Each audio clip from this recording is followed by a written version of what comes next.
SSLC ಪಾಸಾದಂಥ ವಿದ್ಯಾರ್ಥಿಗಳಿಗೆ SSLC ನಂತರ ಮುಂದೆ ಏನು ಅಂತ ತುಂಬ ವಿದ್ಯಾರ್ಥಿಗಳ ಪ್ರಶ್ನೆ ಅನ್ನೋದು ಇದ್ದೇ ಇರುತ್ತೆ. After SSLC what next? SSLC complete ಆಯಿತು, ನೆಕ್ಸ್ಟ್ ಏನು ಮಾಡೋದು? ಯಾವ ಕೋರ್ಸ್ ಮಾಡಿದ್ರೆ ಬೆಸ್ಟು? ಅಥವಾ ಯಾವ PUCನ ಡಿಪ್ಲೊಮೋನ ಅಥವಾ ಯಾವ್ದಾದ್ರು ಕೋರ್ಸ್ ಮಾಡಿದ್ರೆ ಒಳ್ಳೆಯದಾ? ಯಾವ್ದು ಮಾಡಿದ್ರೆ ಬೆಸ್ಟು ಅಂತ ತುಂಬ ವಿದ್ಯಾರ್ಥಿಗಳು ಕೇಳ್ತಾ ಇದ್ರು. ಸೊ ಅದ್ರ ಬಗ್ಗೆ ಈ ಒಂದು ವಿಡಿಯೋದಲ್ಲಿ ಕಂಪ್ಲೀಟಾಗಿ ಡಿಸ್ಕಸ್ ಮಾಡ್ತಗೋಣ. ಯಾವ ಕೋರ್ಸ್ ಮಾಡಿದ್ರೆ ಒಳ್ಳೆಯದು, ಎಷ್ಟು ಫೀಸ್ ಇರುತ್ತೆ ಒಂದು ಕೋರ್ಸ್ ಅಂದರೆ ಕಾಲೇಜ್ ಫೀಸ್ ಎಷ್ಟಿರುತ್ತೆ, ಹಾಗೆ ಯಾವ ಸಬ್ಜೆಕ್ಟ್ಗಳು ಬರುತ್ತೆ, ಆ ಕೋರ್ಸ್ ಅಂಡರಲ್ಲಿ ಯಾವ್ಯಾವ ಕಾಂಬಿನೇಷನ್ಗಳು ಇರುತ್ತೆ, ಹಾಗೆ ಡ್ಯೂರೇಷನ್ ಎಷ್ಟು ವರ್ಷ ಓದಬೇಕಾಗಿರುತ್ತೆ ಆ ಒಂದು ಇದನ್ನು ಕೋರ್ಸ್ನ, ಅಥವಾ PUC ಆಗಿರ್ಬೋದು, ಯಾವುದೇ ಆಗಿರ್ಬೋದು, ಎಷ್ಟು ವರ್ಷ ಓದಬೇಕು, ಸೊ ಫ್ಯೂಚರ್ ಸ್ಕೋಪ್ ಇದೆಯಾ, ನೆಕ್ಸ್ಟ್ ಯಾವುದೇ ಕೋರ್ಸ್ ತೊಗೊಂಡ್ರು ಅದನ್ನು ನೆಕ್ಸ್ಟ್ ಏನು ಮಾಡ್ಬೋದು, ಎಲ್ಲದನ್ನು ಕೂಡ ಈ ಒಂದು ವಿಡಿಯೋದಲ್ಲಿ ಕಂಪ್ಲೀಟಾಗಿ ಡಿಸ್ಕಸ್ ಮಾಡ್ತಾ ಬರೋಣ. ಅದಕ್ಕಿಂತ ಮುಂಚೆ ನೀವೇನಾದರೂ ಫಸ್ಟ್ ಟೈಮ್ ನಮ್ಮದು ಯೂಟ್ಯೂಬ್ ಚಾನಲ್ ನೋಡ್ತಿದ್ರೆ ವಿಡಿಯೋಗೊಂದು ಲೈಕ್ ಕೊಡಿ, ಹಾಗೆ ಚಾನಲ್ನ ಸಬ್ಸ್ಕ್ರೈಬ್ ಮಾಡ್ಕೊಂಡಿದ್ರೆ ಸಬ್ಸ್ಕ್ರೈಬ್ ಮಾಡಿಕೊಂಡು ವಿಡಿಯೋನ ಶುರು ಮಾಡೋಣ. ಮೊದಲನೇದಾಗಿ ನೋಡೋದಾದರೆ SSLC ನಂತರ ತುಂಬ ಆಪ್ಷನ್ ಅನ್ನೋದು ಇದೆ. PU ಇದೆ, ಡಿಪ್ಲೊಮಾ ಇದೆ, ITI ಇದೆ, ವೊಕೇಶ್ನಲ್ ಕೋರ್ಸಸ್ ಕೂಡ ಇದೆ. ಸೊ ಯಾವುದು ನಿಮ್ಮ ಆಸಕ್ತಿ ಮತ್ತು ಇಂಟ್ರೆಸ್ಟ್ ಮೇಲೆ ಹೋಗತ್ತಂತಲೇ ಹೇಳ್ಬೋದು. PU ಸೈನ್ಸ್ ಅಂದರೆ ಸೈನ್ಸ್ ತೊಗೋಬೋದು ಕೆಲವೊಂದಷ್ಟು ವಿದ್ಯಾರ್ಥಿಗಳು, ಯಾರ್ದೆಲ್ಲ ಪರ್ಸೆಂಟೇಜ್ ಚೆನ್ನಾಗಿರುತ್ತೆ, ಹಾಗೆ ಯಾರಿಗೆ ಸೈನ್ಸ್ ಮೇಲೆ ಇಂಟ್ರೆಸ್ಟ್ ಇರುತ್ತೆ, ಮ್ಯಾಥಮೆಟಿಕ್ಸ್, ಫಿಸಿಕ್ಸ್, ಬಯಾಲಜಿ, ಕೆಮಿಸ್ಟ್ರಿ ಆಗಿರ್ಬೋದು, ಇದ್ರ ಮೇಲೆ ಇಂಟ್ರೆಸ್ಟ್ ಇರುತ್ತೆ, ಅಂದರೆ ರಾಜ್ಯಶಾಸ್ತ್ರ, ಜೀವಶಾಸ್ತ್ರ, ಸೊ ಅದ್ರ ಮೇಲೆಲ್ಲ ಇಂಟ್ರೆಸ್ಟ್ ಇರುತ್ತೆ. ಸೊ ಅಂಥ ವಿದ್ಯಾರ್ಥಿಗಳು ಸೈನ್ಸ್ ಅನ್ನೋದು ತೊಗೋಬೋದಾಗಿರುತ್ತೆ. ಸಬ್ಜೆಕ್ಟ್ ಕಾಂಬಿನೇಷನ್ ಯಾವ್ಯಾವ ಕಾಂಬಿನೇಷನ್ ಬರುತ್ತೆ ಅಂದರೆ PCMC ಅಂದರೆ ಇದ್ರಲ್ಲಿ ಯಾವ್ದು ಬರುತ್ತೆ ಅಂದರೆ PCMC ಅಂದರೆ ನೀವು ಮುಂದೆ ಫ್ಯೂಚರಲ್ಲಿ ಯಾವ್ದಾದ್ರು ಇಂಜಿನಿಯರಿಂಗ್ ಅಥವಾ ಟೆಕ್ನಿಕಲ್ ರಿಲೇಟೆಡ್ ಹೋಗ್ಬೇಕಂದ್ರೆ PCMC ತೊಗೊಳೋದು ಬೆಸ್ಟ್ ಅಂತ ಅನಿಸುತ್ತೆ. ಫಿಸಿಕ್ಸ್ ಆಗಿರ್ಬೋದು, ಕೆಮಿಸ್ಟ್ರಿ ಆಗಿರ್ಬೋದು, ಮ್ಯಾಥಮೆಟಿಕ್ಸ್, ಹಾಗೆ ಕಂಪ್ಯೂಟರ್ ಸೈನ್ಸ್ ಅನ್ನೋದು ಮೇಯ್ನ್ ಸಬ್ಜೆಕ್ಟ್ ಆಗಿರುತ್ತೆ. ಇದ್ರ ಜೊತೆ ಕನ್ನಡ, ಇಂಗ್ಲೀಷ್ ಅನ್ನೋದು ಸಬ್ಜೆಕ್ಟ್ ಇರುತ್ತೆ. ಅದು ಆಲ್ಮೋಸ್ಟ್ ಎಲ್ಲ ಯಾವುದೇ ಕೋರ್ಸ್ ತೊಗೊಂಡ್ರು ಅದನ್ನು ಇದ್ದೇ ಇರುತ್ತೆ. ನೆಕ್ಸ್ಟ್ PCMB ಅಂದರೆ ಫಿಸಿಕ್ಸು, ಕೆಮಿಸ್ಟ್ರಿ, ಮ್ಯಾಥಮೆಟಿಕ್ಸ್, ಬಯಾಲಜಿ ಅನ್ನೋದು ಬರುತ್ತೆ ಇದರಲ್ಲಿ. ಇದು ಯಾರೆಲ್ಲ ಸೈನ್ಸಲ್ಲಿ ಡಾಕ್ಟರ್ ಅಥವಾ ಡಾಕ್ಟರ್ ರಿಲೇಟೆಡ್ ಹೋಗ್ಬೇಕಂತಿದ್ರೆ, ಮೆಡಿಕಲ್ಲು, ಸೊ ಅಂಥ ವಿದ್ಯಾರ್ಥಿಗಳು physics, chemistry, mathematics, biology, PCMB ತೊಗೋಬೋದು. PCMC, PCMB ಕಾಂಬಿನೇಷನ್ ಇರುತ್ತೆ. ನೆಕ್ಸ್ಟ್ PCB ಅಂತಲೂ ಇರುತ್ತೆ, ಫಿಸಿಕ್ಸು, ಕೆಮಿಸ್ಟ್ರಿ, ಬಯಾಲಜಿ ಮೂರೇ ಇರುತ್ತೆ. ಸೊ ಈ ಥರ 3 ಕಾಂಬಿನೇಷನ್ ಅದು ಸೈನ್ಸಲ್ಲಿ ಬರುತ್ತೆ. ನೀವು ಯಾವ ಕಾಂಬಿನೇಷನ್ ಬೇಕಾದ್ರೂ ಚೂಸ್ ಮಾಡ್ಬೋದು. ಇದು ಫೀಸ್ ಬಂದುಬಿಟ್ಟು ಗೌರ್ಮೆಂಟ್ ನೀವು ಕಾಲೇಜಿಗೆ ಹೋದರೆ 5,000ದಿಂದ 15,000ವರೆಗೂ ನಿಮಗೆ ಫೀಸ್ ಅನ್ನೋದು ಇರುತ್ತೆ.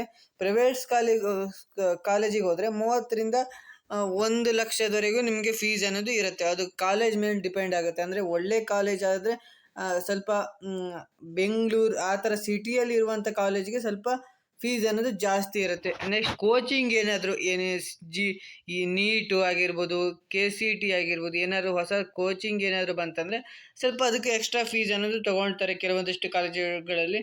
ಫ್ಯೂಚರಲ್ಲಿ ಸ್ಕೋಪ್ ಇದೆಯಾ ಅಂತ ಕೇಳ್ತೀರಿ ಸೈನ್ಸ್. ಹೌದು, ಸೈನ್ಸಿಗಂತೂ ತುಂಬ ಸ್ಕೋಪ್ ಅನ್ನೋದು ಇದ್ದೇ ಇರುತ್ತೆ. ಯಾವಾಗಲೂ ಸೈನ್ಸ್ಗೆ ಬೇಡಿಕೆ ಅನ್ನೋದು ಕಡಿಮೆ ಆಗಲ್ಲ. ವಿದ್ಯಾರ್ಥಿಗಳು ಬೇಕೇ ಬೇಕು ಸೈನ್ಸ್ಗೆ ಸಂಬಂಧಪಟ್ಟಂತೆ. ಇಂಜಿನಿಯರಿಂಗ್ ಆಗಿರ್ಬೋದು, CSC ಅಂದರೆ ಕಂಪ್ಯೂಟರ್ ಸೈನ್ಸ್ ಇಂಜಿನಿಯರಿಂಗ್ ಆಗಿರ್ಬೋದು, AA ಆಗಿರ್ಬೋದು, ಸಿವಿಲ್ ಅಂದರೆ ಈಗ ಸಿವಿಲ್ ಇಂಜಿನಿಯರಿಂಗ್ ಆಗಿರ್ಬೋದು, ಮೆಕ್ಯಾನಿಕಲ್ ಎಕ್ಸೆಟ್ರಾ. ನೀವು MBBS ಓದಬೇಕಂದ್ರೆ ಸೈನ್ಸ್ನ ತೊಗೊಂಡಿದ್ರೆ ಬೆಟರು. ಡಾಕ್ಟರ್ ಆಗ್ಬೋದು, ಫಾರ್ಮಸಿ ಆಗಿರ್ಬೋದು, ನರ್ಸಿಂಗ್ ಆಗಿರ್ಬೋದು. ನೀವೇನಾದರೂ ನರ್ಸಿಂಗ್ ಮಾಡಬೇಕು, ನರ್ಸಿಂಗಲ್ಲಿ ಇಂಟ್ರೆಸ್ಟ್ ಇದೆ ಅಂದರೆ ನೀವು ಸೈನ್ಸ್ನಲ್ಲಿ PCMB ತೊಗೋಬೇಕು. ನೀವೆಲ್ಲ PCMC ತೊಗೊಂಡ್ರೆ ನೀವು ಇಂಜಿನಿಯರಿಂಗ್ ಹೋಗ್ಬೋದು. ನೀವು BSc, ಡಾಟಾ ಸೈನ್ಸು, ರಿಸರ್ಚ್ ಫೀಲ್ಡಲ್ಲೂ ಕೂಡ ನೆಕ್ಸ್ಟು ಮಾಡ್ಬೋದು. ಈ ಥರ ಆಪ್ಷನ್ಸ್ ಇದೆ. ಆಫ್ಟರ್ ವಾಟ್ ಅಂದರೆ ಈಗ PUCಯಲ್ಲಿ ಸೈನ್ಸ್ ತೊಗೊಂಡು 2 ವರ್ಷ ಕಂಪ್ಲೀಟ್ ಆದಮೇಲೆ ನೆಕ್ಸ್ಟ್ ಏನು ಮಾಡ್ಬೋದು ಅಂತ ಕೇಳ್ತಿದ್ರೆ ವಿದ್ಯಾರ್ಥಿಗಳು. ಡಿಗ್ರಿ ಮಾಡ್ಬೋದು, BE, BTech, MBBS, PSc option ಇರುತ್ತೆ. ಇಲ್ಲಾಂದರೆ ಜಾಬು, ಹೈಯರ್ ಸ್ಟಡೀಸು. ದೆನ್ ಇದಾದಮೇಲೆ ನೆಕ್ಸ್ಟ್ ಜಾಬ್ ಮತ್ತು ಹೈಯರ್ ಸ್ಟಡೀಸು ಕೂಡ ಮಾಡ್ಬೋದು. ನೆಕ್ಸ್ಟ್ ನೆಕ್ಸ್ಟ್ ಕಾಮರ್ಸ್ ಮಾಡ್ಬೋದು. ಕಾಮರ್ಸ್ ಯಾರೆಲ್ಲ ಬಿಸ್ನೆಸ್ ಮತ್ತು ಅಕೌಂಟ್ ಮೇಲೆ ರಿಲೇಟೆಡ್ ಅಂದರೆ ಬ್ಯಾಂಕಿಂಗ್ ಸೆಕ್ಟರಲ್ಲಿ ವರ್ಕ್ ಮಾಡಬೇಕಂತ ಇದ್ದೀರಾ, ಸೊ ಅಂಥ ವಿದ್ಯಾರ್ಥಿಗಳು ಕಾಮರ್ಸ್ನ ತೊಗೋಬೋದು. ಇದರಲ್ಲಿ ಯಾವ್ಯಾವುದು ಅಕೌಂಟ್ಸ್ ಬರುತ್ತೆ, ಬಿಸ್ನೆಸ್ ಸ್ಟಡೀಸ್ ಬರುತ್ತೆ, ಎಕನಾಮಿಕ್ ಬರುತ್ತೆ, ಕಂಪ್ಯೂಟರ್ ಸೈನ್ಸ್ ಅಥವಾ ಸ್ಟ್ಯಾಟಿಸ್ಟಿಕ್ಸ್ ಅಥವಾ ಮ್ಯಾಥಮೆಟಿಕ್ಸ್ ಅನ್ನೋ ಸಬ್ಜೆಕ್ಟ್ ಅನ್ನೋದು ಬರುತ್ತೆ. ನೀವು ಯಾವುದು ಬೇಕಾದ್ರೂ ಆಪ್ಷನಲ್ ಸಬ್ಜೆಕ್ಟ್ ಆಗಿ ತೊಗೋಬೋದು. Accountancy, business studies, economic common ಆಗಿ ಇದೇ ಇರುತ್ತೆ, ಮತ್ತು ಕನ್ನಡ, ಇಂಗ್ಲೀಷ್ ಇರುತ್ತೆ. ನೆಕ್ಸ್ಟ್ ಕಂಪ್ಯೂಟರ್ ಸೈನ್ಸ್ ಅಥವಾ ಸ್ಟ್ಯಾಟಿಸ್ಟಿಕ್ಸ್ ಅಥವಾ ನೀವು ಹಿಸ್ಟ್ರಿನೂ ತೊಗೋಬೋದು. ಯಾರಿಗೆ ಕಂಪ್ಯೂಟರ್ ಸೈನ್ಸ್ ಅದು ಕಷ್ಟ ಆಗುತ್ತೆ, ಹಿಸ್ಟ್ರಿ ಕೂಡ ನೀವು ಚೂಸ್ ಮಾಡ್ಬೋದು. ಈ ಥರ ಒಂದು ಆಪ್ಷನ್ ಅನ್ನೋದು ಇರುತ್ತೆ. HEBA ಈ ಥರ ಆಪ್ಷನ್ ಇರುತ್ತೆ. ನೆಕ್ಸ್ಟ್ ಫೀಸ್ ಬಂದುಬಿಟ್ಟು ಇದು ಗೌರ್ಮೆಂಟಲ್ಲಿ 3,000ದಿಂದ 10,000ದವರೆಗೂ ಫೀಸ್ ಇರುತ್ತೆ. ಇನ್ನು ಪ್ರೈವೇಟ್ ಕಾಲೇಜಲ್ಲಿ 20ರಿಂದ ಸ್ಟಾರ್ಟ್ ಆಗುತ್ತೆ. ಎಷ್ಟುವರೆಗೂ ಬೇಕಾದರೂ ಇರ್ಬೋದು, ಒಂದು 50,000ದವರೆಗೂ ಹಾಗೆ ಇರುತ್ತೆ ಫೀಸು. ಅಂದರೆ ಈಗ ಪ್ರೈವೇಟ್ ಕಾಲೇಜ್ ಆದರೆ, ಅಂದರೆ ಯಾವ್ದಾದ್ರು ಒಳ್ಳೆ ಸಿಟಿಲಾಗಿದ್ದರೆ ಸ್ವಲ್ಪ ಜಾಸ್ತಿ ಇರುತ್ತೆ.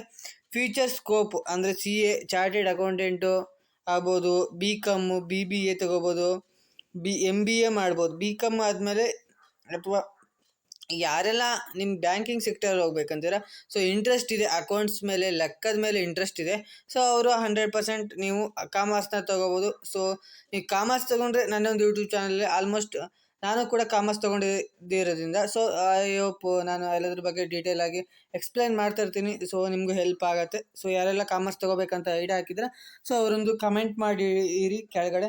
ನೆಕ್ಸ್ಟ್ MBA ಆಪ್ಷನ್ ಇರುತ್ತೆ. ಬ್ಯಾಂಕಿಂಗ್ ಮತ್ತು ಫಿನಾನ್ಸ್ ಜಾಬ್ ಎಲ್ಲ ಇದರಲ್ಲಿ ಸಿಗುತ್ತೆ. ಫ್ಯೂಚರ್ ಸ್ಕೋಪ್ ಇದೆಯಾ ಅಂತ ಕೇಳ್ತೀರಿ, ಹೌದು, ಫ್ಯೂಚರಲ್ಲಿ ಒಳ್ಳೆ ಚಾರ್ಟೆಡ್ ಅಕೌಂಟಿಗಂತೂ ಒಳ್ಳೆ ಸ್ಕೋಪ್ ಇದೆ. ಸೊ ಆದರೆ ಸ್ವಲ್ಪ ಟಫ್ ಇರುತ್ತೆ ಚಾರ್ಟೆಡ್ ಅಕೌಂಟೆಂಟ್ ಅನ್ನೋದು. BCom, BBA ಮಾಡ್ಬೋದು, MBA ಮಾಡ್ಬೋದು, ಇವೆಲ್ಲ ಆಪ್ಷನ್ ಇದೆ. ಆಫ್ಟರ್ ಅಂದರೆ ಇದಾದಮೇಲೆ ಈಗ PUC 2 ವರ್ಷ ನೀವು ಕಾಮರ್ಸ್ ಓದಾದ್ಮೇಲೆ ನೆಕ್ಸ್ಟ್ ಏನು ಮಾಡ್ಬೋದು? BCom ಅಥವಾ BBA ಮಾಡ್ಬೋದು, BCA ಮಾಡ್ಬೋದು, ತುಂಬ ಆಪ್ಷನ್ ಇದೆ. ಸೊ ಅದು ಮಾಡ್ಬೋದು ನೀವು. ಫಸ್ಟ್ 2 ವರ್ಷ ಓದಾದ್ಮೇಲೆ ನೆಕ್ಸ್ಟ್ ಅದ್ರ ಬಗ್ಗೆ ಡಿಸೈಡ್ ಮಾಡ್ಬೋದು ನೀವು. ನೆಕ್ಸ್ಟ್ ನೋಡೋದಾದರೆ ನೆಕ್ಸ್ಟ್ PU ಆರ್ಟ್ಸ್. ಇದು ಕಾಮನ್ ಆಗಿ ಎಲ್ಲ ವಿದ್ಯಾರ್ಥಿಗಳು ತೊಗೊಳ್ತಾರೆ. ಯಾರೆಲ್ಲ ಸ್ವಲ್ಪ ಓದೋಕ್ಕೆ ಕಷ್ಟ ಆಗುತ್ತೋ ಅಂಥ ವಿದ್ಯಾರ್ಥಿಗಳು ಆರ್ಟ್ಸ್ನ ಅನ್ನೋದನ್ನು ತೊಗೊಳ್ತಾರೆ. ಸಬ್ಜೆಕ್ಟ್ ಈಸಿಯಾಗಿರುತ್ತೆ ಇದು, ತುಂಬ ಕಷ್ಟ ಏನೂ ಇರಲ್ಲ. ಈಸಿಯಾಗಿ ಎಲ್ಲ ಸ್ಕೋರ್ ಮಾಡ್ಬೋದು, ಈಸಿಯಾಗಿ ಪಾಸ್ ಕೂಡ ಆಗ್ಬೋದು. ಕಂಪೇರ್ ಟು ಸೈನ್ಸ್ ಮತ್ತು ಕಾಮರ್ಸ್ಗೆ ಕಂಪೇರ್ ಮಾಡಿದ್ರೆ ಆರ್ಟ್ಸ್ ಅನ್ನೋದು ಸ್ವಲ್ಪ ಈಸಿಯಾಗಿರುತ್ತೆ. ಇದರಲ್ಲಿ history, political science, geography, sociology, so ಇದು ಎಲ್ಲದು ಹಿಸ್ಟ್ರಿ, ಪೊಲಿಟಿಕಲ್ ಸೈನ್ಸು ಅದ್ರ ಮೇಲೆ ಬರುತ್ತೆ. ಫೀಸ್ ಬಂದುಬಿಟ್ಟು ಗೌರ್ಮೆಂಟ್ ಕಾಲೇಜಲ್ಲಿ ಫೀಸ್ ಕಡಿಮೆ ಇರುತ್ತೆ. ಇದಕ್ಕೆ ಸಂಬಂಧಪಟ್ಟಿದಂತೆ 2ರಿಂದ 8 ಅಥವಾ 5,000 ಅಷ್ಟೇ ಇರುತ್ತೆ, ಜಾಸ್ತಿ ಅನ್ನೋದು ಇರೋದಿಲ್ಲ. ಪ್ರೈವೇಟ್ ಕಾಲೇಜಲ್ಲಿ 15,000 ಇರುತ್ತೆ, ಜಾಸ್ತಿ ಅನ್ನೋದು ಇರಲ್ಲ ಫೀಸು. ನೆಕ್ಸ್ಟು ಫ್ಯೂಚರಲ್ಲಿ ಇದೆ, ನೀವು ಎಕ್ಸಾಮ್ ಬರಿಬೋದು, ಗೌರ್ಮೆಂಟ್ ಎಕ್ಸಾಮ್ ಎಲ್ಲ ಬರ್ಬೋದು. ಲಾಯರ್ ಅಂದರೆ ನೀವು ಇದಾದಮೇಲೆ ಲಾ ಓದ್ಬೋದು. ಆರ್ಟ್ಸ್ ಆದಮೇಲೆ ಮತ್ತು ಲಾ ಓದ್ಬೋದು, ಟೀಚರ್ ಆಗ್ಬೋದು, ಜರ್ನಲಿಸ್ಟ್ ಓದ್ಬೋದು. ಅಂದರೆ ಈಗ ರಿಪೋರ್ಟರ್ಸ್ ಎಲ್ಲ ಇರ್ತಾರಲ್ಲ, ಸೊ ಆ ಥರದ್ದು ನೀವು ಜಾಬ್ನ ಸಿಗತ್ತೆ. ನೀವು ಯಾರೆಲ್ಲ IAS, IPS ಅಂಥದ್ದೆಲ್ಲ ಮಾಡ್ಬೇಕಂತಾರೆ, ಸೊ ಇದನ್ನು ಓದ್ಬಿಟ್ಟು ಮತ್ತು ಗೌರ್ಮೆಂಟ್ ಎಕ್ಸಾಮ್ನ ಬರೆದ್ರೆ ನೀವು ಆರಾಮಲ್ಲಿ ಪಾಸ್ ಆದರೆ ಆಗುತ್ತೆ. ನೆಕ್ಸ್ಟ್ ಡಿಗ್ರಿ BA ಮಾಡ್ಬೋದು, ಮತ್ತು ಯಾವುದೋ ಆಪ್ಷನ್ಸ್ ಅನ್ನೋದು ಇಲ್ಲ ಆರ್ಟ್ಸ್ ಅವರಿಗೆ. ನೀವು ಬೇರೆ ತೊಗೋಬೋದು, ನಿಮಗೆ ಇಂಟ್ರೆಸ್ಟ್ ಇದ್ದರೆ ನೀವು ಆರ್ಟ್ಸ್ ತೊಗೊಂಡು ನೆಕ್ಸ್ಟ್ BComಗೂ ಜಾಯ್ನ್ ಆಗ್ಬೋದು. ಆದರೆ 2 ವರ್ಷ ಓದಿದ್ದು ವೇಸ್ಟ್ ಆಗುತ್ತೆ. ನೆಕ್ಸ್ಟ್ ಡಿಪ್ಲೊಮೊ ಬಂದುಬಿಟ್ಟು ಪಾಲಿಟೆಕ್ನಿಕ್ ಬರುತ್ತೆ, ಬ್ರಾಂಚಸ್ಸು, ಸಿವಿಲ್ ಇಂಜಿನಿಯರಿಂಗ್ ಬರುತ್ತೆ. ಇದು ಕೂಡ ಒಳ್ಳೆ ಸ್ಕೋಪ್ ಇದೆ ಡಿಪ್ಲೊಮೊ ಅದಕ್ಕೆ. ಇದು 3 ವರ್ಷ ಇರುತ್ತೆ, ಇದೊಂಥರ ಕೋರ್ಸ್ ಇದ್ದಂಗೆ 3 ವರ್ಷ ಇರುತ್ತೆ. Civil engineering, mechanical engineering, electronic engineering, computer science engineering, 4 options ಇದೆ. ಸೊ ಯಾವ್ದು ಬೇಕಾದ್ರೂ ತೊಗೋಬೋದು. ಮೆಕ್ಯಾನಿಕಲ್ ಅಂದರೆ ಈಗ ಮೆಕ್ಯಾನಿಕಲ್ ರಿಲೇಟೆಡ್ ಬರುತ್ತೆ. ಎಲೆಕ್ಟ್ರಿಷಿಯನ್ ಅಂದರೆ ಈಗ ವೈರಿಂಗ್ ಆಗಿರ್ಬೋದು, ಎಲೆಕ್ಟ್ರಿಷಿಯನ್ ಜಾಬ್ ಆಗಿರ್ಬೋದು. ಸೊ ಆ ಥರದ್ದು. ಕಂಪ್ಯೂಟರ್ ಸೈನ್ಸ್ ಅಂದರೆ full coding related, website building, software developer ಆ ಥರ. ಸಿವಿಲ್ ಅಂದರೆ ಈಗ ಕನ್ಸ್ಟ್ರಕ್ಟರ್ ಆಗಿರ್ಬೋದು, ಅಂದರೆ ಈಗ ಏನಂದ್ರೆ ಬಿಲ್ಡಿಂಗ್ನ ಹೇಗೆ ಮಾಡಬೇಕಂತ ಒಂದು ಇದನ್ನು ಗ್ರಾಫ್ನ ಕ್ರಿಯೇಟ್ ಮಾಡೋದು ಹೇಗೆ ಮಾಡಬೇಕಂತ, ಇಂಜಿನಿಯರಿಂಗ್ ಥರ. ಸೊ ಆ ಥರ ಬರುತ್ತೆ. ನೆಕ್ಸ್ಟ್ ಫೀಸ್ ಬಂದುಬಿಟ್ಟು ಗೌರ್ಮೆಂಟ್ ಕಾಲೇಜಲ್ಲಿ 5,000ದಿಂದ 20,000ದವರೆಗೆ ಇರುತ್ತೆ. ಪ್ರೈವೇಟಲ್ಲಿ 25ರಿಂದ 1,00,000ದವರೆಗೂ ಇರುತ್ತೆ. ಈಗ ಸ್ವಲ್ಪ ಫೀಸ್ ಅನ್ನೋದು ಜಾಸ್ತಿ ಇರುತ್ತೆ.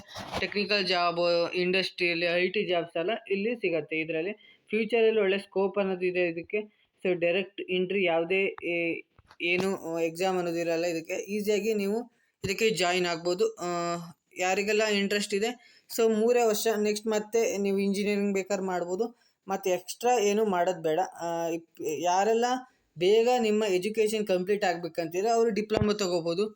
Next ITI, industry training institute.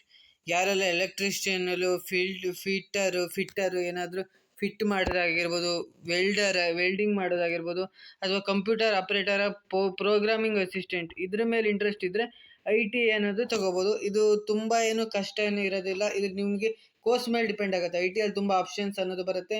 ನೀವು 2 ವರ್ಷ ಮಾಡ್ಬೋದು, 3 ವರ್ಷ ಮಾಡ್ಬೋದು, 4 ವರ್ಷ ಕೂಡ ಮಾಡ್ಬೋದು. ITI 4 ವರ್ಷ ಮಾಡಿದ್ರೆ ಸ್ವಲ್ಪ ಡಿಮ್ಯಾಂಡ್ ಅನ್ನೋದು ಜಾಸ್ತಿ ಇರುತ್ತೆ, ನಿಮಗೆ ಸ್ಯಾಲ್ರಿ ಕೂಡ ಜಾಸ್ತಿ ಇರುತ್ತೆ. ಸೊ ಈ ಥರ ITI ಕೂಡ ಮಾಡ್ಬೋದು. ಇದು ಫೀಸ್ ಬಂದುಬಿಟ್ಟು 1,000ದಿಂದ 5,000, ಇದು ತುಂಬ ಕಡಿಮೆ ಫೀಸು. 10ರಿಂದ 15,000, 50,000ದವರೆಗೂ ಪ್ರೈವೇಟ್ ಕಾಲೇಜಲ್ಲಿ ಫೀಸ್ ಇರುತ್ತೆ. ಇನ್ನು ಫ್ಯೂಚರಲ್ಲಿ ನಿಮಗೆ ಏನಾದರೂ ಸ್ಕಿಲ್ ಇದ್ದರೆ ಜಾಬ್ ಮಾಡ್ಬೋದು, ಇಲ್ಲಾಂದರೆ ಆಗಲ್ಲ ಇದು ಜಾಬು. ಗೌರ್ಮೆಂಟ್ ಟೆಕ್ನಿಕಲ್ ಜಾಬು ಸಿಗುತ್ತೆ, ಅಪ್ಲೈ ಮಾಡಿದ್ರೆ ನಿಮಗೆ ಗೌರ್ಮೆಂಟ್ ಜಾಬು ಸಿಗುತ್ತೆ. ನೆಕ್ಸ್ಟ್ ಎಕ್ಸ್ಪೀರಿಯೆನ್ಸ್ ಇದ್ದರೆ ನಿಮಗೆ ಜಾಸ್ತಿ ಜಾಬ್ ಅನ್ನೋದು ಸಿಗುತ್ತೆ. ವೊಕೇಶ್ನಲ್ ಕೋರ್ಸ್ ಅಂದರೆ ಫ್ಯಾಷನ್ ಡಿಸೈನರ್ ಆಗಿರ್ಬೋದು, ಹೋಟೆಲ್ ಮ್ಯಾನೇಜ್ಮೆಂಟ್ ಆಗಿರ್ಬೋದು, ಗ್ರಾಫಿಕ್ ಡಿಸೈನಿಂಗ್ ಆಗಿರ್ಬೋದು, ಪ್ಯಾರಾಮೆಡಿಕಲ್ ಕೋರ್ಸ್ ಈ ಥರ ಕೋರ್ಸಲ್ಲಿ ಆ್ಯಕ್ಚುಲಿ ಇಲ್ಲೆಲ್ಲ ತುಂಬ ಕಡಿಮೆ ಇದೆ ಫ್ಯಾಷನ್ ಡಿಸೈನರ್ ಎಲ್ಲ. ನೀವು ಬೆಂಗಳೂರಲ್ಲೆಲ್ಲ ಆರಾಮಲ್ಲಿ ಇದನ್ನೆಲ್ಲ ತೊಗೋಬೋದು, ಹೋಟೆಲ್ ಮ್ಯಾನೇಜ್ಮೆಂಟು, ಗ್ರಾಫಿಕ್ ಡಿಸೈನಿಂಗ್ ಎಲ್ಲ. ಸೊ ಇದು ಇಂಟ್ರೆಸ್ಟ್ ಇದ್ದರೆ ನೀವು ತೊಗೋಬೋದು. ಇದು ಸ್ವಲ್ಪ ಫೀಸ್ ಎಲ್ಲ ಜಾಸ್ತಿ ಇರುತ್ತೆ. 10ರಿಂದ 1 ಲಕ್ಷದವರೆಗೆ ಇರುತ್ತೆ. Depends on course. Next future scope ನೋಡೋದಾದರೆ ಕ್ರಿಯೇಟಿವ್ ಜಾಬ್ ಆಗಿರ್ಬೋದು, ಫ್ರೀಲ್ಯಾನ್ಸಿಂಗ್ ಆಗಿರ್ಬೋದು, ಪ್ರೈವೇಟ್ ಸೆಕ್ಟರಲ್ಲಿ ಜಾಬ್ ಕೂಡ ಸಿಗುತ್ತೆ. ಆಫ್ಟರ್ ವಾಟ್ ಯಾವ್ದಾದ್ರು ಜಾಬು ಅಥವಾ ಅಡ್ವಾನ್ಸ್ ಸ್ಪೆಷಲೈಸ್ಡ್ ಕೋರ್ಸ್ ತೊಗೊಂಡ್ರೆ ನಿಮಗೆ ಜಾಬ್ ಅನ್ನೋದು 100% ಸಿಗುತ್ತೆ ಅಂತ ಹೇಳ್ಬೋದು. ಸೊ ಈ ಒಂದು ವಿಡಿಯೋದಲ್ಲಿ ನಿಮ್ಗೆ ಅರ್ಥ ಆಗಿದೆ ಅಂತ ಅಂದ್ಕೊಂಡಿದ್ದೀನಿ. ಯಾವ ಕೋರ್ಸ್ ತೊಗೊಂಡ್ರೆ ಬೆಟರು, ಯಾವುದು ಒಳ್ಳೆಯದು, ಎಲ್ಲದನ್ನು ಕೂಡ ಕಂಪ್ಲೀಟಾಗಿ ಡಿಸ್ಕಸ್ ಮಾಡಿದ್ದೀನಿ. ಸೊ ನಿಮ್ಮ ಇಂಟ್ರೆಸ್ಟ್ ಮೇಲೆ ಡಿಪೆಂಡ್ ಆಗುತ್ತೆ. ಯಾವುದು ಇಂಟ್ರೆಸ್ಟ್ ಇದೆಯೋ ಸೊ ಆ ಕೋರ್ಸ್ಗೆ ಜಾಯ್ನ್ ಆಗಿ ಅಂತ ಹೇಳ್ತಾ ಈ ಒಂದು ವಿಡಿಯೋನ ಎಂಡ್ ಮಾಡ್ತಿದ್ದೀನಿ. ನಿಮ್ಮ ಫ್ರೆಂಡ್ಸ್ಗೂ ಕೂಡ ಶೇರ್ ಮಾಡಿ, ಅವರಿಗೂ ಕೂಡ ಈ ಒಂದು ವಿಡಿಯೋ ಹೆಲ್ಪ್ ಆಗುತ್ತೆ ಅಂತ ಹೇಳ್ತಾ ವಿಡಿಯೋನ ಎಂಡ್ ಮಾಡ್ತಿದ್ದೀನಿ. Thank you for watching.